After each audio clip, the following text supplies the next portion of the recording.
নমস্কার বন্ধুরা, কেমন আছো তোমরা সবাই? আশা করছি তোমরা সবাই খুব ভালো আছো। আজকের ভিডিও টপিক প্রেগন্যান্সি রিলেটেড হলেও ভিডিওটা একটু অন্যরকম। যারা এই সমস্যার মধ্যে আছো তাদেরকে আমি এই সমস্যার থেকে একটু রিলিফ দেওয়ার জন্য এই ভিডিওটা বানাচ্ছি। জানি না তোমাদের এই কয়েক মিনিটের ভিডিওর মাধ্যমে আমি কতটা কি বোঝাতে পারবো, কিন্তু তবুও ভিডিওর প্রথমে আমি ক্ষমা চেয়ে নিচ্ছি সবার কাছে, যারা কাউকে কোনো রকম হার্ট করার জন্য বা কাউকে দোষারোপ করার জন্য কিন্তু এই ভিডিওটা আমি বানাচ্ছি না। আমি চেষ্টা করছি যাতে কোনো রকমভাবে আমার ভিডিওটা দেখে একটু হলেও বুঝো, কারোর জন্য হেল্পফুল হয়, সেই কারণেই আমি ভিডিওটা বানাচ্ছি। আমার কিন্তু কাউকে দোষ দেওয়া বা কাউকে খারাপ বলার কোনো রাইটস নেই, আর আমি সেটা বলতেও চাই না, কিন্তু আমি বোঝানোর চেষ্টা করছি। প্লিজ যদি আপনারা আমাকে ছোট বোন বা দিদির মতো আমার কথাটা শোনেন বা বোঝেন, তাহলে আমি খুবই খুশি হব। ছোটোর থেকেই যখন থেকে বুঝতে শিখেছি আর কি, যে একটা মেয়ের বিয়ে হওয়ার পর বাচ্চা হয়, তো তখন থেকে দেখেছি একটা মেয়ের প্রথম বিয়ে হওয়ার 1-2 বছরের মধ্যে যদি মেয়েটার বাচ্চা হয়ে যায় খুবই ভালো, আর যদি না হয় তখন মেয়েটাকে সবাই বলে ডাক্তার দেখানোর জন্য, যে মেয়েটাকে ট্রিটমেন্ট করানো হোক বা চিকিৎসা করি দেখা হোক, যে তার কোনো সমস্যা আছে কিনা, কেন বাচ্চা হচ্ছে না। তো তারপরে তাকে ট্রিটমেন্ট করিয়ে ডাক্তার দেখিয়ে যদি বাচ্চা হয়ে যায় খুবই ভালো, কোনো সমস্যা নেই। কিন্তু যদি না হয়, বছর ধরে চিকিৎসা চলতেই থাকে, কোনো রকম সুরাও না হয়, বাচ্চা কাচ্চা না হয়, তখন কিন্তু সেই মেয়েটার দিকে ছুড়ে আসে তীব্র কথাবার্তা, লোকে অনেক কটু কথা মেয়েটাকে বলতে শুরু করে, অনেক আজে বাজে কথা শুনতে হয় সেই মেয়েটিকে। তো এরকম আমি অনেক অনেক অনেক ঘটনাই দেখেছি।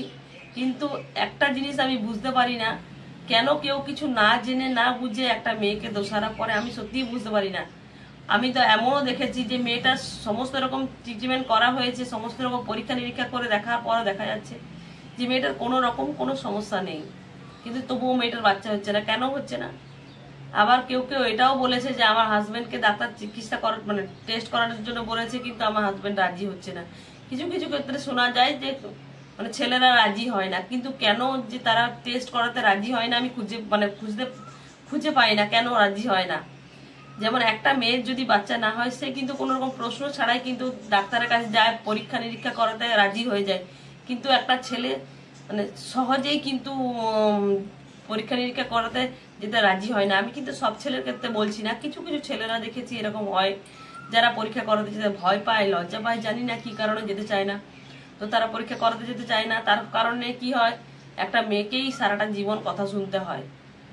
আমার নিজের চোখে দেখা, আমি নিজের চোখে দেখেছি, আমার বাপের বাড়ির ওখানে একজন আছেন, তারা বয়স্ক হয়ে গেছেন, দুজন মারাও গেছেন। তো তাদের নিয়ে আমি একটা কথা বলি। তো ওনাদের এরকম বিয়ে হয়, প্রথমে এক ভদ্রলোকের সাথে এক মেয়ের বিয়ে হয়। তো তারপর তাদের কয়েক বছর পেরিয়ে যাওয়ার পরে যখন বাচ্চা কাচ্চা হয়নি, তখন তিনি দ্বিতীয়বার বিবাহ করেন। তার দ্বিতীয়বারের বিয়েতেও কোনো সন্তান হয়নি। এর থেকে বুঝতে পারছেন যে ওনার হাজবেন্ডেরই কোনো সমস্যা ছিল, কিন্তু সেটা তো আগেকার দিনে পরীক্ষা নিরীক্ষা ছিল না, কোনো ব্যাপার কোনো ইয়ে ছিল না, তাই আগেকার দিনে একটা মেয়েকে ছেড়ে দিয়ে দেওয়া যেত, আরেকটা বিয়ে করা যেত। কিন্তু এখনকার দিনে এত সমস্ত কিছু উন্নত, প্রযুক্তিবিদ্যা, চিকিৎসাবিদ্যা এত উন্নত, তা সত্ত্বেও কেন এরকমটা হচ্ছে? কেন একটা ছেলে কেন রাজি হচ্ছে না সামান্য একটা পরীক্ষা নিরীক্ষা করায়? একটা মেয়ের প্রেগনেন্সি না আসায় অনেক কারণ হতে পারে, অনেক রকম সমস্যার জন্য একটা মেয়ের প্রেগনেন্সি না আসতে পারে। কিন্তু একটা ছেলের বিশেষত একটাই পরীক্ষা করানো হয়, সেটা হচ্ছে শুক্রাণু টেস্ট করা হয়। শুক্রাণু টেস্ট করে দেখা হয় যে স্পার্ম কোয়ালিটিটা কিরকম আছে। তো অনেক ক্ষেত্রে কি হয়, অনেকের স্পার্ম কোয়ালিটি একটু কম থাকে, তো ওষুধ দিলে সেই স্পার্ম কোয়ালিটিটা বেড়ে যায়, তার কারণে আরামসে সুন্দরভাবে কনসিভ হয়ে যায়। আবার অনেক ক্ষেত্রে কি হয়, কোনো মেজর, সেই ছেলেটির কোনো মেজর অপারেশন বা কোনো শারীরিক প্রতিবন্ধকতার কারণে স্পার্ম কোয়ালিটি 0 হয়। সেক্ষেত্রে ডাক্তার অন্যান্য পথ অবলম্বন করার জন্য বলে। কিন্তু আমি খুঁজে পাই না কেন একটা ছেলে এইভাবে পিছিয়ে থাকে, কেন তারা পরীক্ষা করাতে চায় না, কেন তারা ট্রিটমেন্ট করাতে চায় না, আমি সত্যি আজ বুঝে পাই না। অন্ততপক্ষে একটা মেয়েকে তো সারা জীবন একটা মিথ্যের ওপর কথা শুনে থাকতে হবে না? একটা চিকিৎসা করে জানা যাবে যে কে কার কারণে বাচ্চা হচ্ছে না। যদিও কারো শারীরিক প্রতিবন্ধকতা, কারো কোনো কেউ কোনোভাবে দায়ী নয়। কোনো শারীরিক কারণে যদি সন্তান না আসে, তার জন্য কিন্তু কেউ সে দায়ী নয়, কিন্তু একটা ছেলে বা মেয়ে কেউই দায়ী নয়। যদি কারো শারীরিক কোনো প্রতিবন্ধকতা থেকেও থাকে, সেটাতে কিন্তু কারো কোনো দায় নাই। আমি এটা কিন্তু বারবার বলবো, কোনো মেয়েরও সমস্যার কারণে বাচ্চা না হতে পারে, কোনো একটা ছেলের কারণে কিন্তু বাচ্চা না হতে পারে, কিন্তু এটা কোনো দোষের নয়।